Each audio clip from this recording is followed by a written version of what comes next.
Silly season is looking to heat up as Trackhouse Racing could be merging with Kaulig Racing in 2025, and Chase Briscoe could be headed to the Wood Brothers. What's going on, guys? This is Daniel, and welcome back to our video. We got some Nascar and other motorsports stories discussed here today on the channel. Let's go ahead and just jump straight on those really quickly. First, going to talk about a ton of paint schemes that have been revealed over the course of the last couple days. Let's go ahead and just jump straight into them.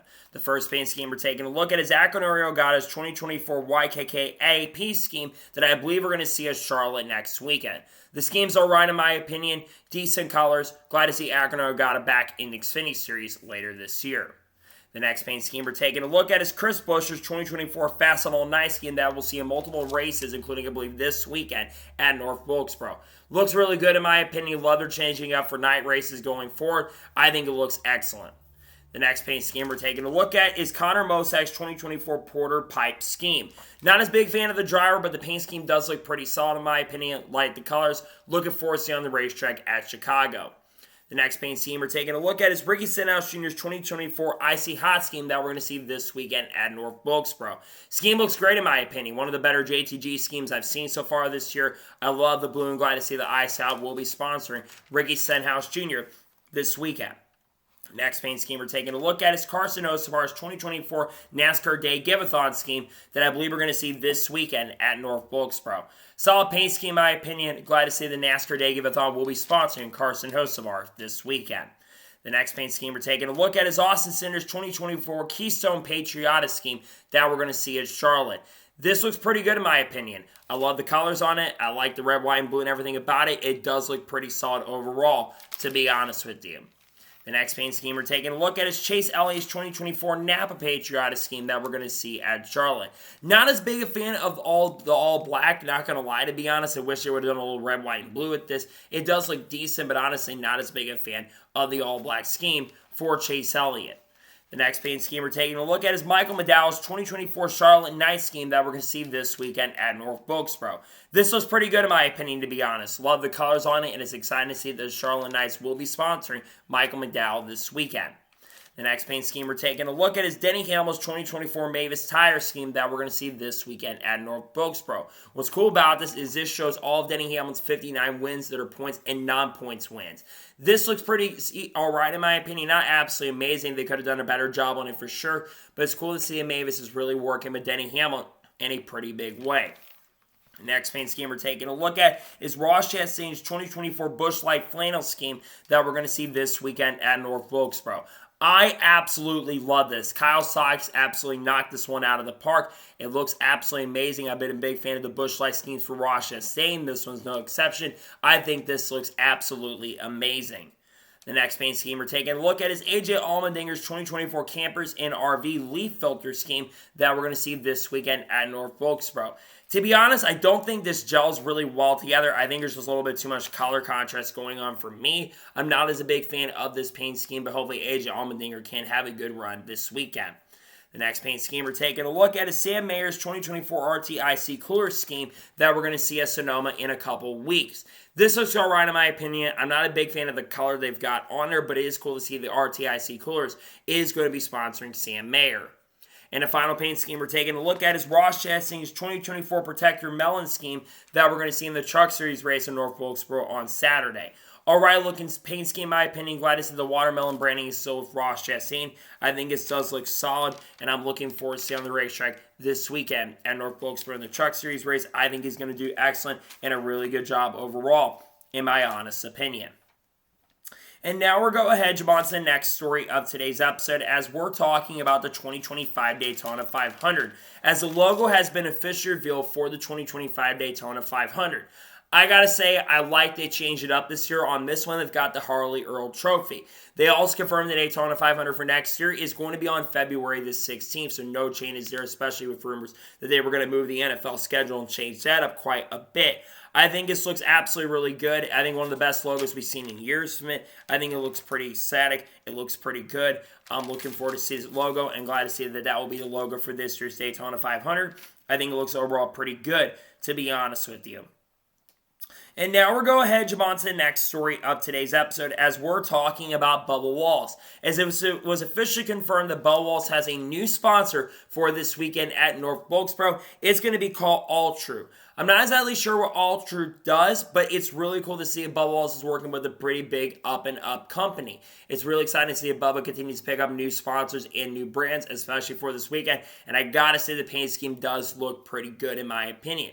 Looking forward to see on the racetrack. Bubba, of course, does have to qualify his way in. He does have to race his way in from the AllStar Open to get into the race. But with how fast that 23 has been on short tracks this year, I do think that Bubba's got a chance to make it in. Really excited to see that Bubba does have a new sponsor, though, for this weekend at North Wilkesboro. And now we're going ahead and jump on to the next story of today's episode as we're talking about Stephen Parsons. As it was confirmed yesterday that Stephen Parsons will be driving to 75 for Henderson Motorsports this weekend at North Wilkesboro.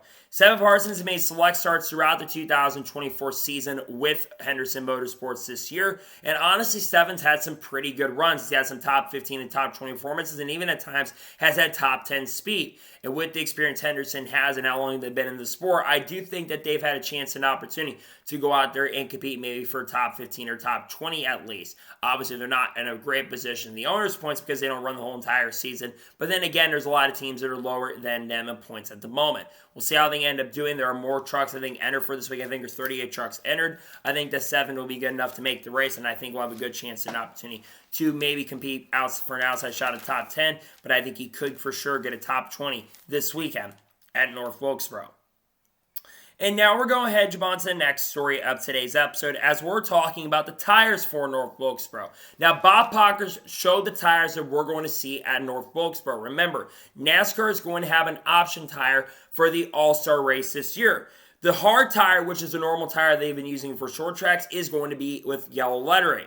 The option tire, which of course is going to be a softer compound, is going to be the red tire. Now, NASCAR is telling the teams that they are going to be required to have to use the red tire at the beginning of the race. I love it they are trying a new tire. Do not get me wrong. However, in my personal opinion, I don't think it should be required for them to start on it, especially since it's called an option tire, especially since there's also going to be a lot of practice that's going to happen. Why not let the teams choose which one they want to start on and let them figure it out as the race goes on? If the teams want to start on the harder yellow tire and maybe they're going to be faster on the longer run, let them do that. It might create a more interesting and exciting race. I get that NASCAR is trying to make it very, very equal, but at the same token, at the same time, don't you want the All-Star race to be fun? I just don't think it should be mandated from the get-go. I think the teams should have the option to choose what tire they want to go with from the get-go and make it a lot more fun because personally, I don't like the fact that they're going to be mandated to have to start on the red tire. I think they shouldn't have to be at this point mandated. I personally think that we shouldn't have to go on that. That personally is just my opinion. I think we should give the teams the option to go ahead and do that because in my opinion, I just wish we would give them that option. And now we're going ahead and jump on to the next story of today's episode as we're talking about Amazon Prime. Now, we're going to talk about Amazon later in this episode, but they also confirmed yesterday morning that they are working on a NASCAR documentary around the Earnhardt family.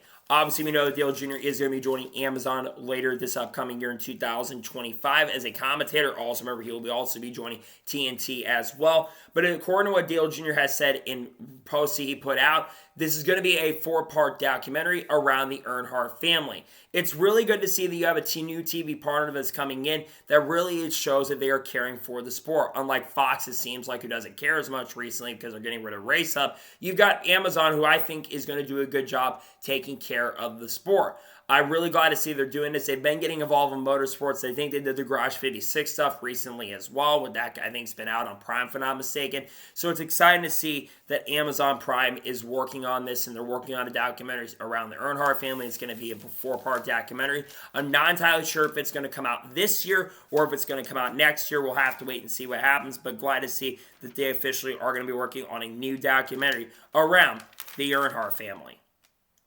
And now we're going to head on to the next story of today's episode as we're talking about Alex Albon. As it was officially confirmed this morning that Alex Albon has signed a multi-year contract extension with Williams. This contract will go through, I believe, the 2026 season. So his contract will be up at the end of 2026, meaning that this is a 2-year deal, but this could get extended to a 3 or 4-year deal going forward. Alex Albon has been with Williams for the last few years, really since like 2020, 2021. He's been with them, and he's had a lot of success with them over the last couple of years. However, this year so far for Alex Albon, it hasn't gone very well, but to be fair, we haven't really seen the pace and speed overall for Williams. And Logan Sargent, there's a lot of rumors he's not even going to finish his season at this point with Williams, I do believe that there's a chance that he's not going to finish the year. But Alex Albon's been doing a very, very good job with Williams so far in his short career, and I think he'll do really good with them going forward. Hopefully with the new regulations coming in, he can show the pace and speed that is going to be required to be up front a lot more consistently. He's done sometimes really good job getting points, but they haven't scored any points so far this year. So we'll see if Alex Albon can go out there and perform very, very well and see if he can run a really good job with Williams going forward. Nonetheless, got to say that Alex Albon is going to be staying with Williams in 2025, which was expected, by the way, but glad to see that he's going to be sticking around with them next season. And now we're going to jump on to the next story of today's episode as we're talking about hybrids. As it was officially announced yesterday that hybrids are finally coming to IndyCar, and they are going to debut in the IndyCar race at Mid-Ohio in July. There's been rumors that this is going to be the date that they were planning to run the hybrids. They were trying to run the hybrids at the Indy 500 this year. And they, in fact, were trying to get the hybrid system started at the beginning of this year. But they were having a very difficult and tough time trying to figure out what they were going to do with the hybrids because they were having big issues and technical issues. But they've had a lot of tests in the last 2 weeks, which is why this finally is going through.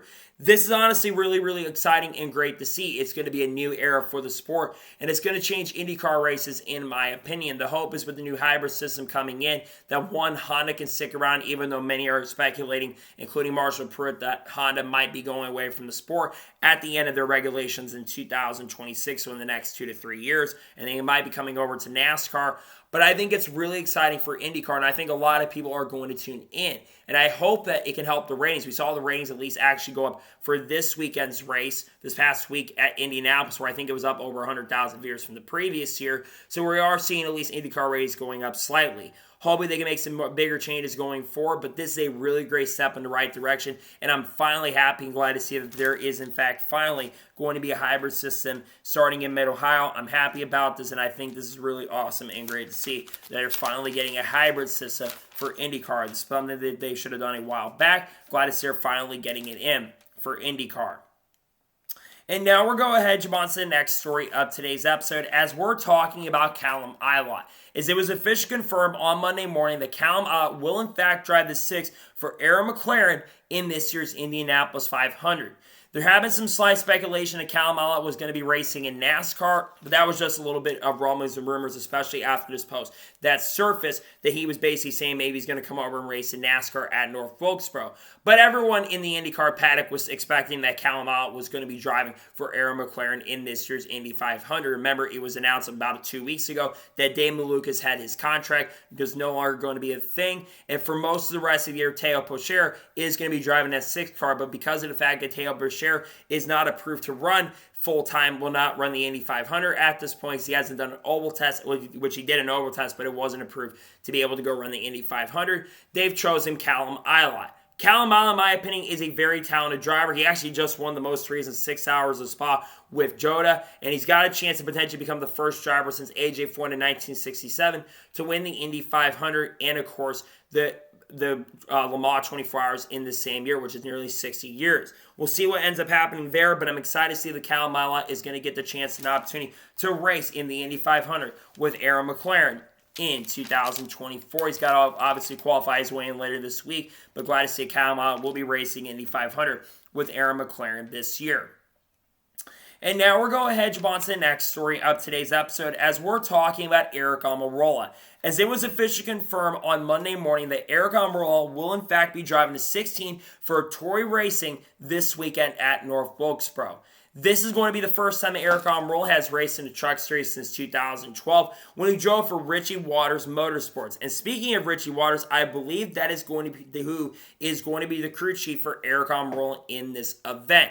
It's exciting to see that Hattori Racing is coming back. I speculate maybe it's going to be someone like a Bubba Wallace or even Carl Edwards at some point, because some people think Carl Edwards is coming back. Probably not at this point, but Eric Omori is a very good choice. Of course, he's not racing full-time in NASCAR anymore, so they can go after someone like Eric Omori, who does have a lot of experience and is a pretty good short-track racer, and I do believe that he is going to be very, very competitive in this event. I think he's going to have a good chance and opportunity to be up front in the race. Obviously, Toyota's showing a lot of support, and I do think that Eric Omori will have a great chance and a fantastic opportunity to go out there and compete for top 10 or top 15. He's been competing really well in Xfinity, but I'm not sure how Hattori's going to be, though we saw Christopher last year show some good pace and speed. So we'll see what ends up happening, but glad to see that Eric Omori will, in fact, be driving a 16 for Hattori Racing at North Wilkesboro. I think he's going to do an excellent and overall a very, very good job. Glad to see him. They'll get the chance and opportunity to race with Hattori Racing later this year, in fact, this upcoming week.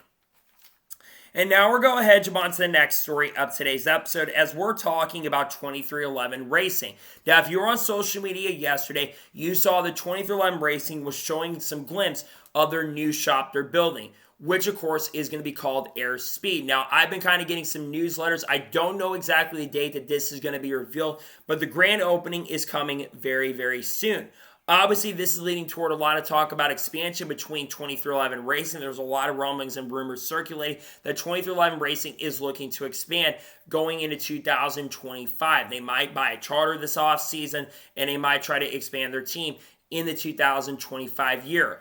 Obviously, there's a lot of talk of they've been trying to get drivers like Chandler Smith and Corey Heim ready to go. We know Corey Heim is going to be driving the 50 at Nashville later this year and this season. And obviously, they've been talks, maybe Chandler Smith, even Carl Edwards, Kurt Busch at one point could come out of retirement. In fact, we all talked about this, but Kurt Busch was rumored at one point to be coming back. But I think it's exciting to see that 2311 Racing does, in fact, have a new shop in the sport. To me, I think it's just really cool that, and obviously, if you call it a new shop, you're probably going to get in a lot of trouble if you say in front of the drivers at the team. Still, it's really cool to see if there's going to be a new shop for 2311 Racing, and I think it could lead to expansion going forward for 2311 Racing. So nonetheless, really exciting stuff overall. Fantastic stuff, and glad to see that 2311 Racing does have a new shop going forward. Again, the grand opening will be happening in the not-so-distant future. They're getting close to having it ready to go, which to me is really exciting and really fun stuff overall, to be overall honest with you. And now we're going ahead and jump on to the next story of today's episode as we're talking about Sam Mayer. As it was officially announced yesterday late afternoon that Sam Mayer has been ascended a L1 penalty, which is a 10 driver and owner point penalty. And I think it's also $10,000 or $25,000 fine for crew chief Marty Lindley. And Marty Lindley has also been suspended for the upcoming race at Charlotte. Now, why does Sam Mayer receive a penalty? Well, it was because of inspection certification. You basically have to, if you're going to make any sort of changes in parts, they have to be inside the inspection certification date. And if it expires from that certification date on the parts you're going to change, you will receive some sort of penalty. Unfortunately, it's something that Sam Mayer probably didn't do, so it's a little unfortunate to me why he's getting this penalty. I guess they're punishing the one team overall, but if Sam Mayer wasn't the one who was getting in trouble for this, why is he getting a penalty? That's something that I do have a little bit of a question with, to be honest with you. But at the same time, I guess they're trying to be fair overall with the team and the driver, where they're basically not trying to give them an advantage. Will we see them appeal it? I'm not entirely sure if Sam Mayer is going to appeal it, but he's had a very tumultuous year so far this year. He's had some good runs for sure throughout 2024, but he's also had a lot of bad runs. So he does have that win in Texas to back him up, and 10 points really is not the end of the world, because I do think that's not a massive penalty, but for Xfinity, it is a pretty big penalty, but it's not the biggest penalty I've seen overall. Still, it's interesting to see for sure, and it looks like Sam Mayer has received the penalty. The question is, will we see more going forward from him? We'll have to wait and see, and we'll see if in the future, if they do in fact receive any more penalties going forward in the not-so-distant future. And now we're going ahead and jump on to the next story of today's episode as we're talking about the 2025 Coca-Cola 600. As it was officially announced yesterday morning that the 2025 Coca-Cola 600 will be on Amazon in 2025. And this is going to be the first broadcast on Amazon, points-paying Amazon race in the 2025 season. This is absolutely huge and is going to be a massive splash race. And this is going to be the big race that Amazon is going to have in the 2025 season. Now, I've seen a lot of people complaining about this because a lot of people are saying that they're not planning to go streaming. But let's be real and honest here. It was already announced that Dale Jr. is going to be part of Amazon for next year, which also kind of confirms a lot of rumors and rumors and reports that it sounds like that we're only going to have one off week, and that means that Easter probably will be an off week this year. It might be the only off week for 2025, which is a pretty big and a really big, great shame. But let's be real and honest. As much as I think, and yes, it's been on broadcast since 2001, but there's a lot of rumors and reports that the IndyCar series is probably going to Fox next year, and the Indy 500 is probably going to be on Fox. And let's be real and honest here. I think Amazon is going to do whatever they can to make sure they broadcast that race as a big, big event, especially with Dale Jr. being over there. I think that that's really going to help the event because let's be real and honest, I think Fox has not done a really good job with NASCAR in recent years. It was announced that Race Hub was gone. And you look at Amazon's numbers and they're growing. Over 200 million people have Amazon, and that is growing by 10 to 20 million people every single year on average. I think Amazon is going to get bigger, and we've seen Thursday Night Football especially growing at a pretty big rate. So to me, this is a no-brainer, right? And I think it's a really good decision to have it on Amazon. And while maybe the numbers at the beginning are going to drop, I think everyone knows that those numbers are probably going to go up by the end of time.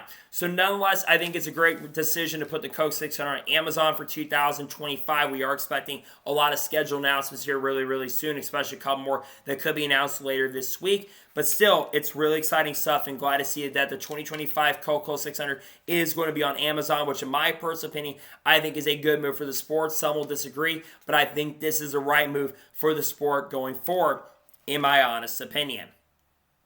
And now we're going ahead, jump on to the next story of today's episode as we're talking about Jimmie Johnson.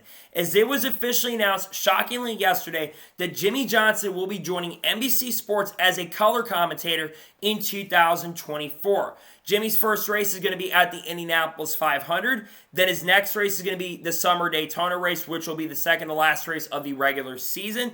Then his next race will be at Talladega in October. And then his final race is going to be at Phoenix, which interestingly, he will also be competing in as well. So interesting, he'll probably be in the car, probably be up in the broadcaster, basically doing the stuff inside of the Peacock trailer, wherever they have at NBC nowadays, basically on pit road, people like Marty Snyder.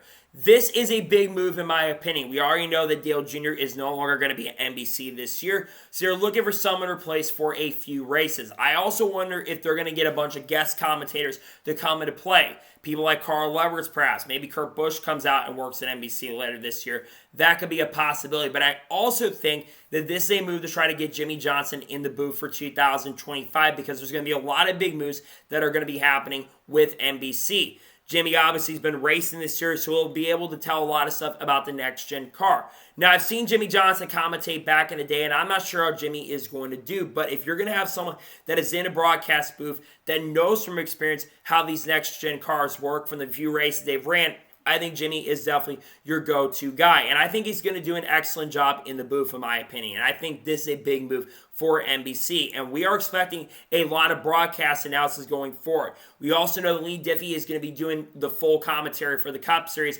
after the Breakout 400 concludes. He'll, of course, be doing the Olympics. We know that Rick Allen's going to be doing some of the Xfinity coverage at the CW, which NBC will be basically working with them there. But I think it's a really big move to see that Jimmie Johnson is going to be working with NBC in 2024. And like I said, I do truly believe that Jimmie Johnson will be joining NBC Sports in 2025. I think they're trying him out this year. They're trying to figure out what they're going to do for 2025 because like I've already mentioned, they're making some big moves for the 2025 year on the commentary side. So really exciting stuff and glad to see that Jimmie Johnson is going to be joining NBC Sports for a few races. I think he's going to do a very solid and excellent job overall. Glad to see Jimmie Johnson will get the chance and opportunity to work with NBC Sports in 2024. And now we're going ahead and jump on to the next story of today's episode as we're talking about Cam Waters. Now, I did a video talking about this on the channel yesterday, but it was officially announced yesterday morning that Cam Waters will make his NASCAR Cup Series debut later this year at Sonoma Raceway, driving a number 60 car to stage 60 car for RFK Racing. This has been rumored for the last 2 months, really going all the way back to December and January. It was rumored that Cam Waters was going to make a few starts at RFK Racing in the Stage 60 car. Now, those rumors had died off a while back, but then they kind of started going up after a couple really solid runs in the Truck Series for ThorSport Racing. He did drive at Kansas finishing in 19th and drove at Martinsville finishing in 30th, and he also got in a feud with Lane Riggs as well. I saw a lot of people suggesting on Twitter and other platforms that this was going to be the return of Carl Edwards, especially after that private porno tweet had came out. But I was thinking, no, Carl Edwards is not going to come back, at least with RFK Racing, and drive a Stage 60 car. Trust me, it'd be cool to see Carl Edwards make a return. But I knew that that was not going to be happening at that given time. Still, though, I think it's really cool to see that Cam Waters is coming into this series. We have been seeing a lot of supercar drivers come from the world of supercars and coming over and racing in NASCAR. The most involved driver, Shane Van Gisbergen, and he's running full-time this year with Kaulig Racing in the NASCAR Xfinity Series, currently 15th in the standings, 27 points below the cutoff line, has a really great chance and a strong opportunity to make the playoffs in Xfinity. And there's a lot of talk, conversation behind the scenes. He's going to be full-time this year. Brody Kosecki's made a start so far this year, have been scheduled to run a few races with Richard Schultz Racing this year, but obviously Peter Adelton and Brody Kosecki had a falling out during the offseason after basically he went to back to Erebus Racing this year, though we do know Peter Adelton is trying to buy Erebus Racing currently at the moment. We also know that Will Brown's going to be driving in that 33 car as well. Now, what are my realistic expectations for Cam Waters in his Cup Series debut? Honestly, because the next-gen car is very similar to a V8 supercar, I actually think that Cam Waters is going to be somewhat competitive. I don't think he's going to go out there and win races by any stretch of imagination, but I do think that Cam Waters is going to compete for a top 10 or top 15. Chris Buescher, in my opinion, has done a very, very good job, and I think that's kind of the benchmark in my opinion. I don't think he's going to do what SVG did at Chicago, but certainly I know the Fords have kind of struggled on the road courses this year. But I do think that we are going to see Cam Waters compete for a top 10 or top 15. I think he's got a chance and an opportunity to do that. He's probably going to get some testing as well. We know there's a couple other companies like Bill Submarines, I think it's working with him in this deal. I just think it's exciting to see that Cam Waters is going to get the chance and opportunity to race this year and run a couple races, because I also think this could lead to him running at another track like Chicago later this year in July. I'm really excited for him, and I'm glad to see that Cam Waters will get the chance and opportunity to drive for RFK Racing in his debut. They could get more drivers on the wheel of that car later this year, maybe like a Haley Deegan in the future or someone like a Matt Benedetto, but more than likely, because they're looking to expand next year, maybe Cam Waters could be in the running for expansion. So this is really exciting stuff, and I'm glad to see that Cam Waters will make his Cup Series debut. I truly do believe that Cam Waters is going to do an excellent and a very good job with RFK Racing later this year. Glad to see him getting the chance and opportunity to drive the 60 car at Sonoma. And now we're going ahead and jump on to the next story of today's episode as we're talking about Rockingham Speedway. Now, there was a clip that surfaced from Luce's Fast podcast on Twitter and also from Carson Hocebar's Twitch. And I'm not entirely sure if this is a troll or not, but Carson Hocebar might have accidentally revealed on his Twitch stream last night that Rockingham Speedway might be joining the Cup Series and returning in 2025. The last time Rockingham Speedway was on the NASCAR Cup Series schedule was only back in 2004. Now, we know that Rockingham Speedway has gotten some renovations in recent years, and according to what a Fox 2 Now article that came out about a week or so ago, they are planning to have an opening on May the 18th. We know Rockingham Speedway has been pushing heavily to be back on the NASCAR Cup Series schedule, and this is one track that I would absolutely love to see if this is true. I think one thing about Rockingham, yes, they've had a repave in recent years, but I think one of the things about Rockingham is it chews tires up. And I've gone back and watched some of those Rockingham races in recent years, especially 2004 race, and I thought it was a very solid race overall and a fantastic finish. And then you go back to those Truck Series returns where we saw Casey Kane and Kyle Larson win at, and those races, in my opinion, were very entertaining and very fun to watch. We also saw Bubba Wallace and Ron Hornaday Jr. get into a feud during that race. But if it is true that Rockingham's coming back to the schedule, man, that's going to be exciting. I thought maybe they should have it as the AllStar race personally instead of in North Wilkesboro, though we've seen a lot of reports coming out that North Wilkesboro likely once again for the third year in a row should be the AllStar race. Then again, I think a lot of people don't really like the short track racing, so maybe not a good idea to make North Wilkesboro a points-paying race currently at the moment. Again, there's a lot of rumblings that the schedule is going to get released at some point this month. And if Rockingham is on that schedule, I'm going to be a very, very happy person. If it's not fully on the schedule, though, it is what it is overall. But personally, in my opinion, I really hope Carson Nospar isn't trolling and isn't lying. And I really hope and pray that Rockingham is, in fact, on the schedule because I think the racing is going to be great and phenomenal. They're basically ready to go at this point. They've had a repaved. They've got the safer barriers. They've done updates to the track. They've made big moves. And I really hope it's true that Rockingham Speedway is going to be back on the NASCAR schedule next year. I think it's a fantastic and phenomenal racetrack. And I really hope that the rumors are true. And I really hope that Rockingham Speedway can be back on the NASCAR schedule this year. If not, it is what it is. Maybe then we can push for 2026. But I really hope Carson Nospar is telling the truth here because I love Rockingham Speedway. It is a fantastic, it's a great facility nowadays, and they've made some big moves and renovations. I've predicted it for the last couple years. They were very, very close to getting it on the schedule for this year. It was rumored that this was going to be the All-Star race for 2024. Obviously, that deal sadly fell through because North Wilkesboro was going to be the Easter date this year. That sadly fell through. But I really hope that Carson Nospar is telling the truth and Rockingham Speedway could be on the schedule next year because personally I think Rockingham would be a very, very solid and fun racetrack to go to. I really hope Rockingham is coming back because I think the racing would be great and it would absolutely be phenomenal. I really hope and pray it's true and we can go back to Rockingham in 2025. We'll have to see if it ends up happening though. And now we're going ahead to jump on to the next story of today's episode as we're talking about Junior Motorsports. Now, over the course of the last couple of years, there's been a lot of talk and conversations about Junior Motorsports potentially joining the Cup Series every single year. And once again, that conversation has coming up. Remember, it was reported a few months ago that Junior Motorsports was among one of the teams that was looking to potentially get one of the Stewart-Haas racing charters. Among those organizations was Front Row Motorsports, RFK Racing, Legacy Motor Club, and there were a couple other teams, to my understanding, like Trackhouse, that were interested in those charters. But every single year, there's always talks, conversations about potentially Junior Motorsports joining the Cup Series. And once again, that conversation has come up. Dale Jr. was on Sirius M NASCAR Radio yesterday with Dave Moody. Obviously, Dale Jr. is promoting his new Amazon show, The Earnhardt Show with Amazon Prime. And Dale Jr. spoke on the possibility of them going to Cup. They actually have their ears open currently at the moment. And this is the first time we've kind of heard that there's a chance that they could move up. And they're still got their ears open, but they're still kind of waiting for things to play out with the charter agreement and the money as well. We have heard a lot of rumors that, especially with a lot of teams that could be selling charters and stuff, that the charter market is probably going to be dropping. But you do have to remember one big thing that is going on, and that is the charter agreement. The charter agreement does need to be finalized. However, many are expecting that there is going to be a proposal sent at the end of this month, and many are expecting that a deal is likely going to get done in the coming months. Now, this will probably mean that a lot of big moves are going to happen, which there is a lot of moves that are expected to happen because this silly season is rumored to be wild, which we'll talk about in just a second.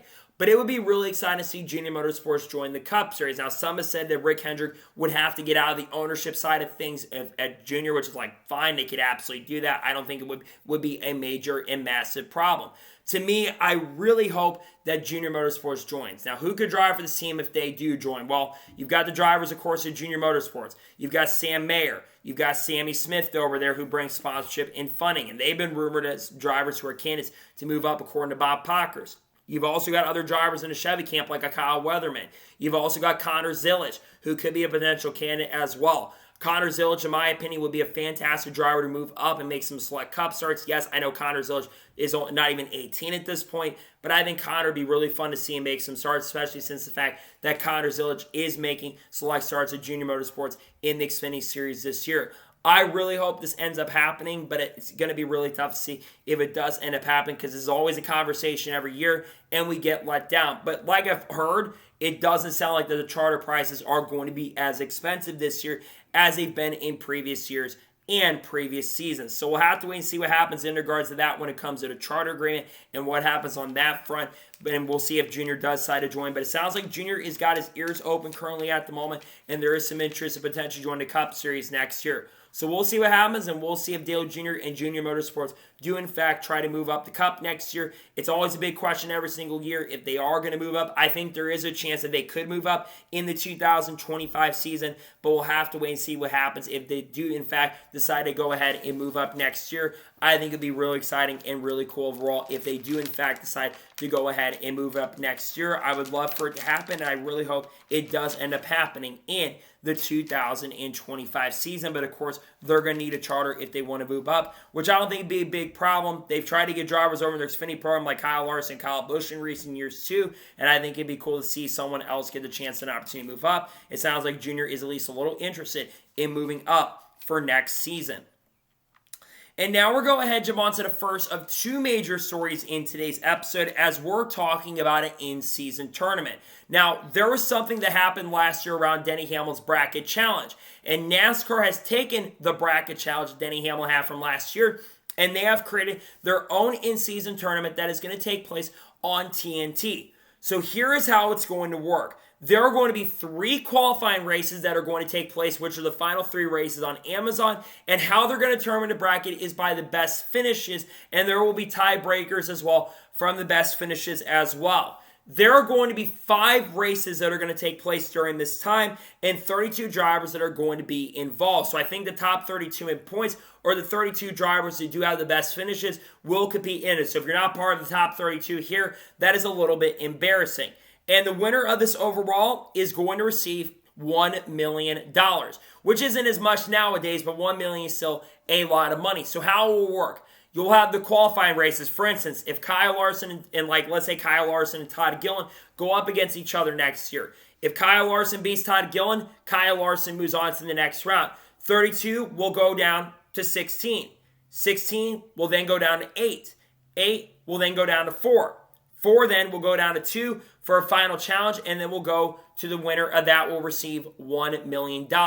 This is very similar to the No Bull $5 million back in the day, where 5 drivers would compete involved. And if you won one of those races, you would receive $1 million. It's very similar to that. It's also very similar to how the Premier League does it in soccer, and also some other companies like, of course, the NBA, who just had their first in-season tournament. Now, a lot of people I've been seeing on social media have been saying that this is another gimmick. To me, yes, it might be a little bit of a gimmick, but personally, I think this is an absolute win for NASCAR. And hear me out when I say this. I've seen a lot of negative backlash toward this in-season tournament. And here's why I don't understand the backlash. Number one, I think it's a very, very simple system. I do wish that it would have been like the first 10 races of the season. That might be the only change that I would personally make to this. That's the only change I would make. But I personally believe that this should basically is a very, very simple system. It's basically very simple. It's not like the playoff system that's extremely complicated. It's very, very simple, and it's going to basically create those storylines during the summer as well. It's going to make those races that are kind of dry during the summer months, like a New Hampshire, like a course of track, like Indianapolis, potentially, though it is a Brickyard, like a New Hampshire, like a Pocono perhaps. It's going to make those races more intriguing, and the broadcast partner like TNT is going to have a lot of involvement in that, and I think that they're going to do their part to make sure it's a big event overall there. The other reason why I don't understand the backlash is this is not going to affect the outcome of the championship. It's not like you're going to advance to the next round of the playoffs or automatically make the playoffs if you win this tournament. All this is for bragging rights and money. And obviously we know money is a big issue in the sport. So I don't really understand the backlash. Again, I understand people being skeptical of it, and I know it's something new for fans to track. But in my personal opinion, when I look at this bracket challenge, I just simply do not understand why there is so much negativity and so much backlash toward this. To me, I think this absolutely is a huge win for the sport, and I think it's going to grow the sport overall. I think it's going to feed a lot of families, and I think a lot of people are going to be happy. We've seen drivers like Kyle Larson and Denny Hamlin show their support for this, and there's probably other drivers this weekend that'll get talked to about this that I think are going to show their support. And even I think I saw Dale Jr. even talking about it, how happy he is about this, and I think this to me is going to be fun, especially with Dale Jr. calling those races. I think it's going to be excellent and really, really fun to watch. So to me, this is a no-brainer move overall. I think this is going to be huge for the sport, and I'm glad to see that TNT is getting involved in a big way. I love the fact that they're having an in-season tournament for 2025. I think it's excellent, and I think it's a really good move for them overall, to be perfectly honest with you. And now we're going ahead and jump on to the final major story of today's episode as we're talking about NASCAR silly season. Now, there are a lot of rumblings and rumors circulating around NASCAR silly season currently at the moment. Obviously, we've talked about a lot of rumblings and rumors that Stewart-Haas Racing could be shutting down their Cup Series and their whole program altogether and selling off all their charters at the end of the year. Well, Door Bumper Clear talked about a lot of the rumblings and rumors they've heard in the industry. The first big one they've heard is that Trackhouse Racing could be merging with Kaulig Racing at the end of this year. Another rumor is that Cole Custer is the front runner for the number 34 car. Another rumor is that a lot of teams are looking at Noah Gragson at this current moment. And the final rumor is that Chase Briscoe is the front runner for the 21 car. Let's first begin by talking about Cole Custer to the 34 car. I have heard from a lot of people that Cole Custer is the front runner to go to the 34 car, especially if the rumors are true that Stewart-Haas Racing and Front Row are potentially merging at the end of this year. This would make a lot of sense. Obviously, with Cole Custer having a little bit of funding with him, and with the fact that the Haas group is really working heavily with him, it would make a lot of sense if he would go to the 34 car. And Ford is really high on Cole Custer. The last time Cole Custer competed in the NASCAR Cup Series full-time was all the way back in 2022. And let's be real and honest, he did not have a very good year. Last year in Xfinity, meanwhile, he did a very solid and good job. But you do have to remember that that 41 car has been struggling a bit recently, and we've seen Ryan Preece struggle quite a bit as well. So Cole Custer in the 34 car, especially with Michael McDowell no longer being there at the end of this year, and it sounds like Todd Gilliland's going to be back in the 38 next year, by the way, but I think Cole Custer would be a solid choice. I think another driver that's in the running for the 34 is Riley Herbst. I know that he's shopping around looking for rides currently at the moment for this year in Cup, so we could see him in that 34 as well with this potential merger like the 36 or the 35 car, but certainly Cole Custer's in the running to go to 34. I haven't heard anything about like Haley Digger or anything like that being in the running at this point, but it sounds like Cole Custer is the front runner for the 34 car at this point. Let's talk about Noah Gragson. According to Door Bumper Clear, there are a lot of teams that are kind of surprising that are looking at Noah Gragson. Obviously, Front Row is one of the organizations that's looking to come after Noah Gragson, but there are a few other teams that are looking at Noah Gragson. One of them could potentially be Trackhouse Racing. It would make a lot of sense. Noah Gragson, I think, would fit in very, very well with the Trackhouse Racing group if he did, in fact, end up going to Trackhouse Racing. And I think that Noah Gragson would do a very solid and good job in those cars. He's done a really great job with SHR this year. He's currently sitting, I think, 18th in the points. And if not for that 35-point penalty, he'd be getting kind of close to the cutoff line currently at the moment. Another team is Richard Schultz Racing. There's been a lot of people that are speculating that Austin Dillon could retire at the end of this year, and I could see Noah Gragson maybe take over that 3 car, especially with the association with Bass Pro Shops. I think Noah Gragson, no disrespect to Austin Dillon, I think Noah Gragson would actually do a better job in the 3. Yes, we've seen Rich Schultz Racing struggling in recent years, with even though Kyle Busch had a lot of good runs with this team, they've been struggling a bit in recent years. Also, we know that Austin Hill's in the running for the 3 car as well at the moment, but I think that Noah Gragson could end up going to the 3 next year. They might switch the number to a different number at this particular point. Maybe the 29 or the 33 perhaps could be the number they choose. Let's now talk about one of the big ones, and that is Chase Briscoe. Chase Briscoe is really heavy with the Ford camp, and he could potentially go to Front Row Motorsports next year as well. But according to Door Bumper Clear, he currently is the front runner to go and take over the 21 in 2025 as a replacement. It was announced a couple weeks ago, or about a week or two ago, that John Wood is now the new president of the Wood Brothers, and John Wood is expecting to make some pretty big decisions. This is no disrespect to Harrison Burton, but everybody is expecting that Harrison Burton is going to be out at the end of this season. And it sounds like we don't even know what Harrison Burton is going to be doing in 2025. Chase Briscoe, like I said, is the front runner for the 21 car.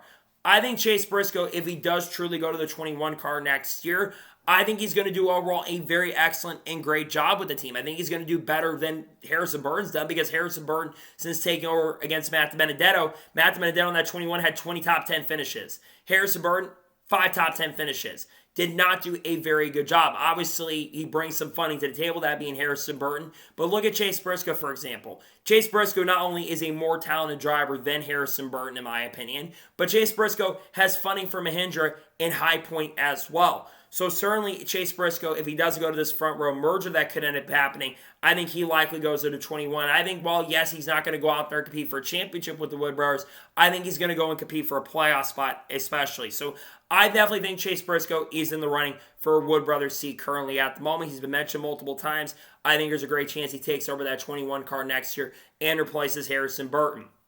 But let's get to the big rumor that Door Bumper Crew reported on. According to them, Trackhouse Racing is looking to merge with Kaulig Racing in 2025.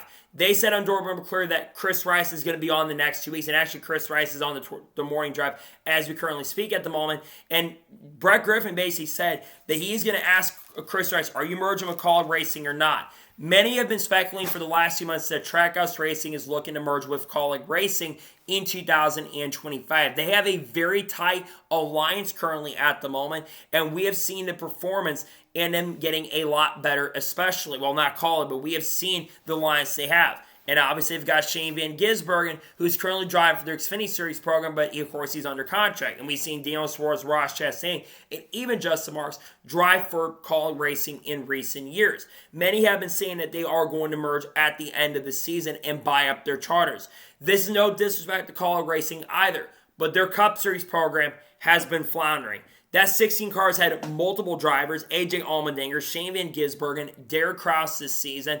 Also have had Ty Dillon for a few races up to this point. They don't have a driver full time. And we've heard that 16 charter already might have been sold to Trackhouse as we speak for Zane Smith, especially now with Michael McDowell taking over the 71 car. They need to get him in a full-time Trackhouse car, and they're going to do that. But also, like I said, the 31, while yes, Daniel Hemrick's had some good performances, I do think that Daniel Hemrick is probably out and probably going back to Xfinity next year. Maybe with Kaulig Racing, that could end up happening. I personally think that they need to focus fully on their Cup Series, selling off their Cup program and handing it over to Trackhouse and merging with them next year. It would just make a lot of sense. It also could be big for a driver like Connor Zilisch, because you look at Trackhouse Racing. They have a lot of drivers currently at the moment. They have got, of course, Daniel Suarez is in a contract year, though he's been struggling this year, and he actually apologized to his fans for the bad performances. And also Ross Chastain, who's basically been doing a great job with them. And of course, you have Zane Smith, Shane Van Gisbergen. We know SVG wants to go full-time in 2025. And we also have got Connor Zilisch, who's looking to move up to Xfinity full-time for this upcoming season. To me, I think this would be a no-brainer move for Trackhouse and Kaulig to merge. I think that they would both be very successful, and they would be very, very solid if they were to merge this year. This is a story they're going to be following over time. It sounds like a lot of the silly season moves are going to start happening soon, and they could happen at any given moment. So we'll see what happens in regards to the silly season going forward. It sounds like Trackhouse, though, could be merging with Kaulig at the end of this year. So that is good for today's NASCAR news and motorsports news video. One thank you guys for watching. Please subscribe to the channel, notifications on, so if I win a video, it does go live on my channel. Follow me on Twitter, Facebook, and Instagram, and support me on Patreon as well. Link in the description below that, and comment your thoughts below on today's video. Do you think Trackhouse Racing is merging with Kaulig? Let me your thoughts in the comments below. And what are your thoughts about all the stories we talk about today in the channel, including the possibility of Chase Briscoe going to the Wood Brothers? Let me your thoughts in the comments below. Later today on the channel, we'll have Truck Series race picks for this weekend in North Wilkesboro. Tomorrow, we'll have Cup Series race picks for the AllStar race. And if any major news breaks throughout the rest of the week of how chaotic it's been recently, we'll discuss it here on the channel. So anyways, like I said, I want to thank you guys for watching today's episode, and I'll see you guys next time for more great, awesome NASCAR content and other motorsports content on the channel like this. Take care, everybody.